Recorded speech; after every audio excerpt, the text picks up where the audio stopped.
Halo semuanya.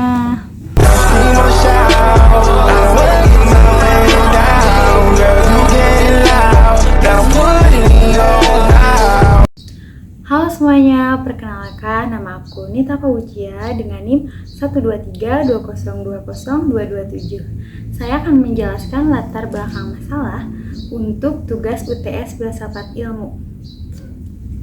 Pendidikan Islam memiliki tujuan utama untuk membentuk manusia yang berilmu, beriman, dan berakhlak mulia. Hal ini sejalan dengan pemikiran para filsuf muslim klasik seperti Al-Ghazali dan Ibnu Khaldun.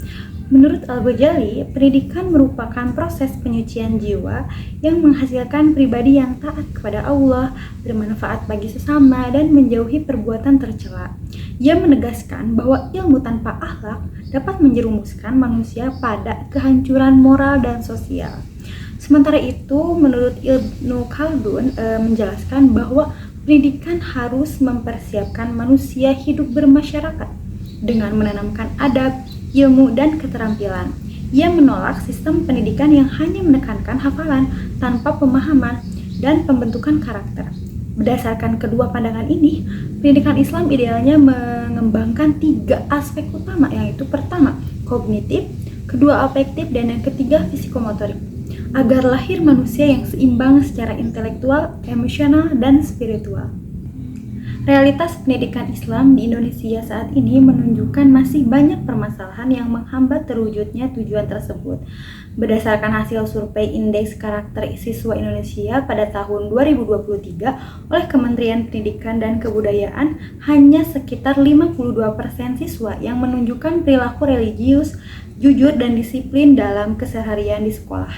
Angka ini menggambarkan adanya kemerosotan moral yang cukup signifikan di kalangan peserta didik. Selain itu, Badan Litbang dan Diklat Kementerian Agama tahun 2022 melaporkan bahwa lebih dari 60% lembaga pendidikan Islam seperti madrasah dan pesantren masih menghadapi kendala dalam penyediaan sarana pembelajaran modern, keterbatasan akses teknologi, serta kurangnya pelatihan guru berbasis digital. Kondisi ini memperlihatkan bahwa sistem pendidikan Islam masih belum optimal dalam menghadapi tantangan zaman dan perkembangan teknologi informasi. Jika dibandingkan dengan teori pendidikan dari Al-Ghazali dan Ibnu Khaldun, praktik pendidikan Islam di lapangan masih jauh dari ideal.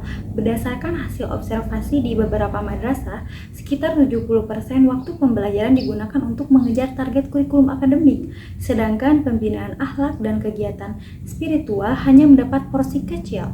Akibatnya muncul kesenjangan antara tujuan ideal pendidikan Islam dan praktik nyata di sekolah yang lebih berorientasi pada nilai ujian. Fenomena ini menimbulkan dampak negatif seperti meningkatnya perilaku tidak disiplin, menurunnya sopan santun, serta rendahnya kesadaran beribadah di kalangan peserta didik.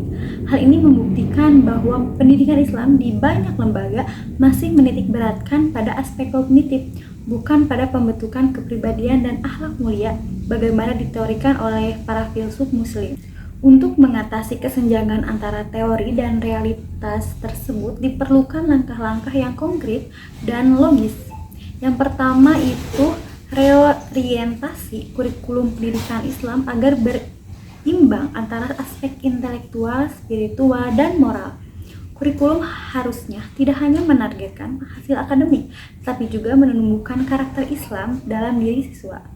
Yang kedua ada pelatihan dan pembinaan guru pendidikan agama Islam secara berkelanjutan agar memiliki kemampuan pedagogik modern, penguasaan teknologi, serta menjadi teladan moral bagi peserta didik.